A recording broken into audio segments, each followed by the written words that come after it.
प्रिय विद्यार्थियों, आज हम लोग एक नया चैप्टर स्टार्ट कर रहे हैं ऑडिटिंग का, ऑडिट एंड ऑडिटर, जिसमें अंकेक्षक की अपॉइंटमेंट कैसे होती है, क्वालिफ़िकेशंस, डिसक्वालिफ़िकेशंस,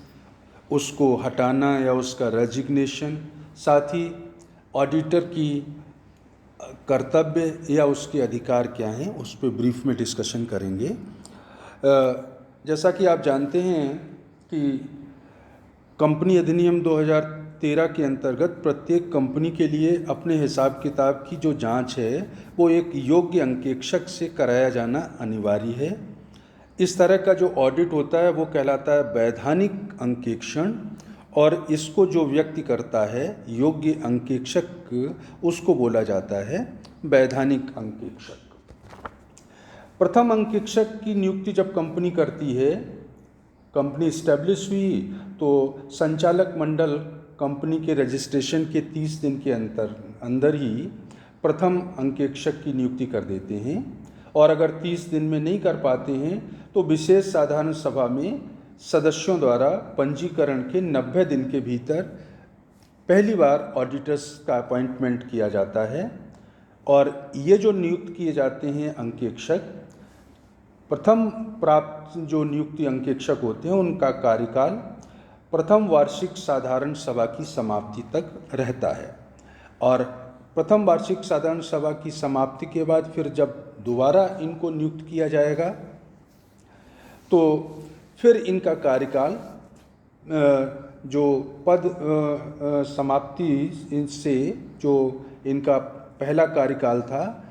6 वार्षिक सभा के अंत तक रहेगा, छठी वार्षिक। इसके पश्चात हर प्रत्येक छठी साधारण जो वार्षिक सभा होगी उसकी समाप्ति पर कंपनी के सदस्यों द्वारा अंकेक्षकों का चयन जो भी निर्धारित प्रक्रिया कंपनीज एक्ट में है उसके अकॉर्डिंग की जाती है। अंकेक्षक की जो क्वालिफिकेशन से एलिजिबिलिटी है, तो आप जानते हैं कोई भी व्यक्ति जो चार्टर्ड अकाउंटेंट है वो कंपनी के अंकेक्षक के रूप में नियुक्त किया जा सकता है, बशर्ते फर्म भी जिसके अधिकांश साझेदार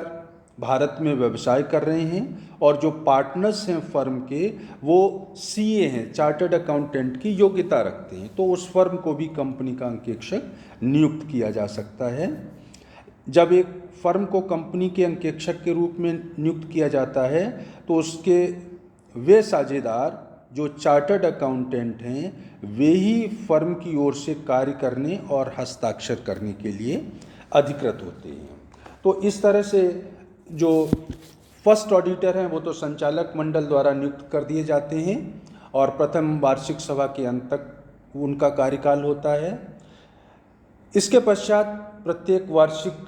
साधारण सभा में अंकेक्षकों की नियुक्ति की जाएगी, और फिर जो उनका प्रोसीजर है अपॉइंटमेंट का, उस प्रोसीजर या नियमों को ध्यान में रख करके उनकी नियुक्ति वार्षिक साधारण सभा में की जाती है। डिसक्वालिफिकेशंस भी हैं। कुछ व्यक्ति ऐसे होते हैं जिनको आप उन ऑडिटर के रूप में नियुक्त नहीं कर सकते हैं। जैसे आप देख रहे हैं कंपनी का कोई अधिकारी या कर्मचारी है, या एक इंडिविजुअल वेस्ट कंपनी के अधिकारी कर्मचारी का साझेदार या उसका कर्मचारी है, कोई भी व्यक्ति या उसका रिश्तेदार या साझेदार जो कंपनी, सहायक कंपनी या संबंधित कंपनी या नियंत्रक कंपनी में कोई प्रतिभूति या हित रखता है, उस कंपनी का उसकी सहायक नियंत्रक कंपनी अथवा ऐसी नियंत्रक कंपनी की सहायक कंपनी का एक निर्धारित राशि से ज़्यादा का ऋणी अगर है, वो एक वेस्ट या फर्म जिसका प्रत्यक्ष या परोक्ष रूप से कंपनी और उसकी सहायक कंपनी से कोई व्यावसायिक संबंध है, एक व्यक्ति जो संचालक अथवा कंपनी के कर्मचारी का रिश्तेदार है, या कोई ऐसा व्यक्ति है जो न्यायालय से कपटपूर्ण अपराध के लिए दोषी सिद्ध हुआ है और दोष सिद्ध हुए अभी 10 वर्ष की अवधि समाप्त नहीं हुई है, तो ऐसे व्यक्तियों को आप अंकेक्षक के रूप में नियुक्त नहीं कर सकते हैं। और या फिर कोई भी ऐसा व्यक्ति, क्योंकि कोई भी व्यक्ति 20 कंपनियों से ज़्यादा का ऑडिटर नहीं बन सकता है। तो कोई भी व्यक्ति जो नियुक्ति की तिथि पर 20 से अधिक जगह अंकेक्षक के रूप में नियुक्ति रखता है तो वो भी कंपनी का अंकेक्षक नियुक्त नहीं किया जा सकता है। कोई भी सूचित कंपनी निम्न को भी नियुक्ति या पुनर्नियुक्ति नहीं दे सकती है। किसको? किसी वेस्ट को अंकेक्षक के रूप में 5 वर्ष की निरंतर एक अवधि पूर्ण हो गई तो दोबारा उसको अपॉइंट नहीं कर सकती है, और अगर फर्म है तो निरंतर 5 वर्षों की 2 अवधियों को पूर्ण कर लिया है तो उनको वो दोबारा अपॉइंटमेंट के रूप में नहीं दिया जा सकता है। अब बात करते हैं अंकेक्षक को आपने अपॉइंट कर दिया, उसको निकालने की ज़रूरत पड़े तो अंकेक्षक को जब आप रिमूवल करते हैं, उसको हटाते हैं, तो चूँकि इसका अपॉइंटमेंट होता है 139 सेक्शन के अकॉर्डिंग कंपनीज एक्ट के, 140 में इसके रिमूवल की बात की गई है, तो इसके लिए कंपनी विशेष प्रस्ताव पास करके उसका टर्म पूरा होने से पहले हटा सकती है, लेकिन इसके लिए केंद्र सरकार से एक निश्चित प्रारूप में परमिशन लेनी होती है, अप्रूवल लेना होता है। लेकिन साथ ही हटाने से पहले ये ज़रूरी है कि अंकेक्षक को अपनी बात कहने का अवसर देना चाहिए, उसको सुनने का जो है अवसर देना चाहिए। अगर कोई अंकेक्षक स्वयं से ही रिजाइन करता है, पद छोड़ रहा है, तो इस्तीफ़ा जो दे रहा है, रेजिग्नेशन दे रहा है, उसके 30 दिन के भीतर निर्धारित प्रपत्र में कंपनी को और कंपनीज रजिस्ट्रार के पास एक विवरण पत्र उसको फाइल करना होगा, जिसमें वो बताएगा कि किन कारणों से वो या किन तथ्यों की वजह से वो पद छोड़ रहा है, और अगर वो ऐसा नहीं करता है जो बताया गया है, निश्चित अवधि में सूचना देना या निश्चित फॉर्मेट में विवरण प्रस्तुत नहीं करता है, तो 50,000 रुपये तक का से कम नहीं होगा जुर्माना, और अधिक से अधिक 5 लाख तक का उस पर जुर्माना भी लगाया जा सकता है। अंकेक्षक के पारिश्रमिक की बात करें तो चूँकि को मैंने बताया कि जो फर्स्ट ऑडिटर होते हैं, प्रथम अंकेक्षक, उनकी नियुक्ति संचालक मंडल करता है, तो उनका पारिश्रमिक भी वही निर्धारित करते हैं। इसके बाद अंकेक्षकों की नियुक्ति या पुनर्नियुक्ति कंपनी की वार्षिक साधारण सभा द्वारा की जाती है, और वार्षिक साधारण सभा में ही अंकेक्षक का पारिश्रमिक निर्धारित किया जाता है। इसके बाद बात करेंगे अंकेक्षक द्वारा पद त्याग किया गया है तो हो ही गया है पारिश्रमिक के बाद। अब मैं बात करूंगा आपसे अंकेक्षक के कुछ कर्तव्यों के बारे में और उसके अधिकारों के बारे में। अंकेक्षक के जो अधिकार हैं उनके बारे में कंपनीज एक्ट ने बता रखा है कि कंपनी अंकेक्षक को कंपनी की जो लेखा पुस्तकें हैं, प्रमाणक हैं, उन तक हर समय पहुंचने का अधिकार होता है, चाहे उन्हें कंपनी के रजिस्टर्ड कार्यालय में रखा गया हो या अन्य किसी स्थान पर। उसे कंपनी के जो अधिकारी हैं उनसे सूचना और स्पष्टीकरण मांगने का अधिकार होता है, वो सूचनाएं जिनको वो अंकेक्षण संबंधी अपने कर्तव्य को पूरा करने के लिए आवश्यक समझता है। कंपनी ने जो लोन वगैरह दे रखे हैं उनके बारे में समुचित जांच करने का अधिकार है कि भाई वो कंपनी के हितों के प्रतिकूल तो नहीं है। अंकेक्षक कंपनी के सदस्यों को उसके द्वारा परीक्षण किए गए प्रत्येक वित्तीय विवरण जिन्हें आवश्यक रूप से अथवा इस अधिनियम के अंतर्गत वार्षिक साधारण सभा में रखा जाना है के लिए प्रतिवेदन प्रस्तुत करने का अधिकार होता है। अंकेक्षक ये भी देखने का अधिकार है कि प्रतिवेदन में इस धारा जो 143 है के अंतर्गत सम्मिलित किए जाने वाले मामला कोई है जिसकी निगेटिव रिपोर्ट है तो उसके बारे में भी उसको उल्लेख करने का राइट होता है। अंकेक्षक के कुछ कर्तव्य भी बताए गए हैं। कर्तव्य 3 तरह के कर्तव्य हैं। कुछ तो कर्तव्य कंपनीज एक्ट के आधार पर निर्धारित हैं कि अंकेक्षक को ये काम करना ही चाहिए। कुछ ड्यूटीज इस तरह की हैं जो न्यायालय के निर्णयों पर आधारित हैं, तो और कुछ ड्यूटीज़ इस तरह की हैं जो चार्टर्ड अकाउंटेंट एक्ट 1949 का है। उसमें बताया गया है कि ऑडिटर से क्या अपेक्षा की जाती है और उसको क्या क्या करना चाहिए। तो कंपनी अधिनियम के अंतर्गत अगर मैं बात करूं तो उसका कर्तव्य है कि कुछ विषयों के बारे में जहां भी डाउटफुल लगता है, एडवांस वगैरह हैं, लेखे हैं या प्रतिभूतियां हैं कम अधिक मूल्य पर तो नहीं बेची गई हैं, जो लोन एडवांसेस हैं वो कंपनी द्वारा सही रूप से दिखाए गए हैं, इन सब के बारे में पूछताछ करने का उसको अधिकार होगा, उसका कर्तव्य है।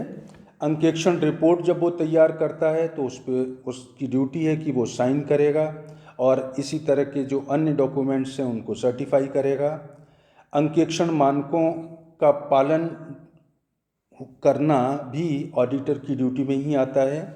और ड्यूटी उसकी ये भी मानी जाती है कि जांच करने के बाद कंपनी को वार्षिक साधारण सभा में प्रस्तुत करने के लिए वो अपनी अंकेक्षण रिपोर्ट भी देगा और जो जांच के दौरान कोई कपट या गलती गबन उसकी नज़र में आया है उसको भी उल्लेख करना चाहिए अपनी रिपोर्ट में, ये उसकी ड्यूटी का ही पार्ट माना जाता है। इसी तरह से चार्टर्ड अकाउंटेंट एक्ट्स के तहत भी कई सारे कर्तव्य निर्धारित किए गए हैं। जैसे कहते हैं कि चार्टर्ड अकाउंटेंट या अंकेक्षक जो है उसको अयोग्य व्यक्ति को अपने नाम से प्रैक्टिस नहीं करने देना चाहिए, अपनी आय में से न तो किसी को हिस्सा देना चाहिए और न ही कि दूसरे की आय में कोई हिस्सा लेना चाहिए, अयोग्य व्यक्ति से साझेदारी भी नहीं करेगा, अपना काम प्राप्त करने के लिए प्रचार नहीं करेगा। अगर उस पहले से कंपनी में कोई ऑडिटर था और उसको हटा के अब आपको नया लगाया जा रहा है तो पूर्व अंकेक्षक को सूचना देने का कर्तव्य भी उसका माना जाता है। लाभ पर आधारित फीस स्वीकार नहीं करेगा और प्रतिस्पर्धा आपस में नहीं करेगा, कोई और व्यवसाय नहीं करेगा, अनाधिकृत व्यक्तियों को हस्ताक्षर नहीं करने देंगे, नियोक्ता की सूचनाएं होती हैं उनको गुप्त रखने का भी उसका कर्तव्य माना जाता है। साथ ही जांच के दौरान कोई सारभूत तथ्य आता है तो उसको प्रकट करेगा, सारभूत मिथ्या कथन की सूचना भी देने का उसका कर्तव्य माना जाता है।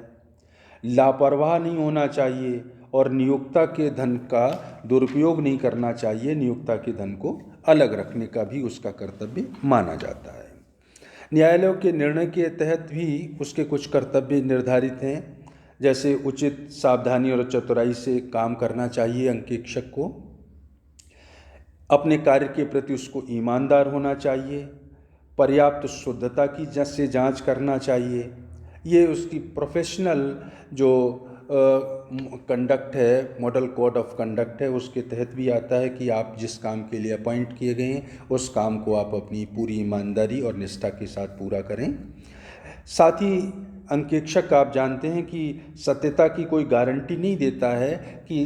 अंकेक्षक ने अगर आपके वित्तीय लेखों की जांच कर ली तो अब उनमें कोई गलती गबन नहीं है, इस चीज़ की गारंटी देना उसका कर्तव्य नहीं है, यह न्यायालय द्वारा प्रूव हो चुका है।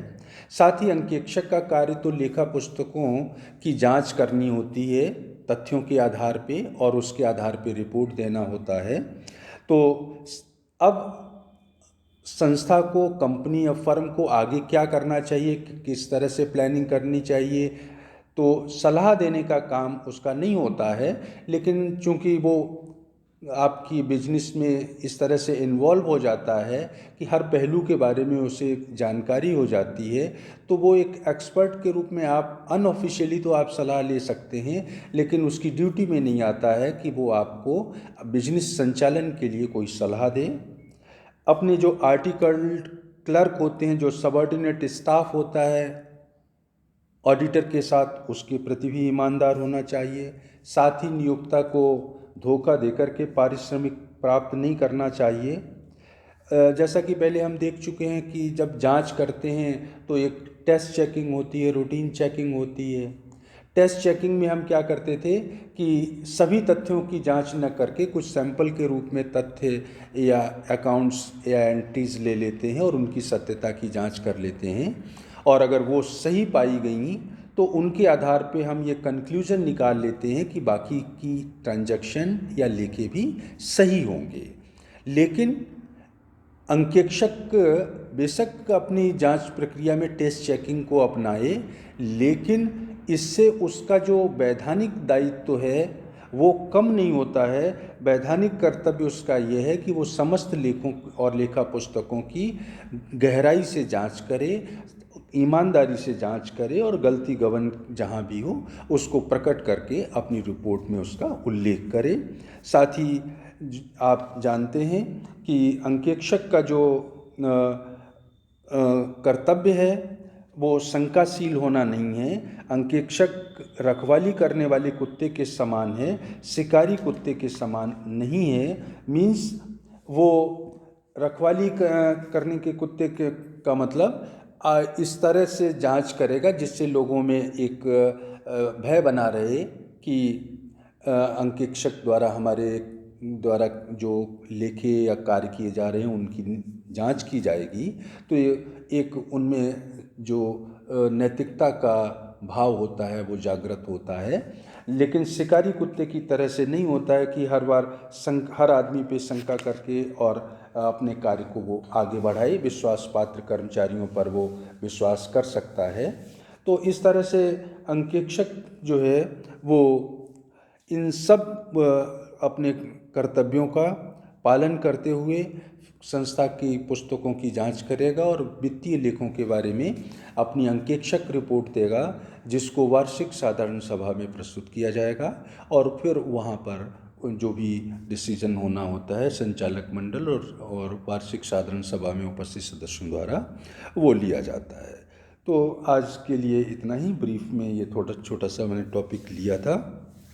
नेक्स्ट लेक्चर में फिर और किसी टॉपिक पे बात करेंगे। आज के लिए इतना ही, थैंक यू।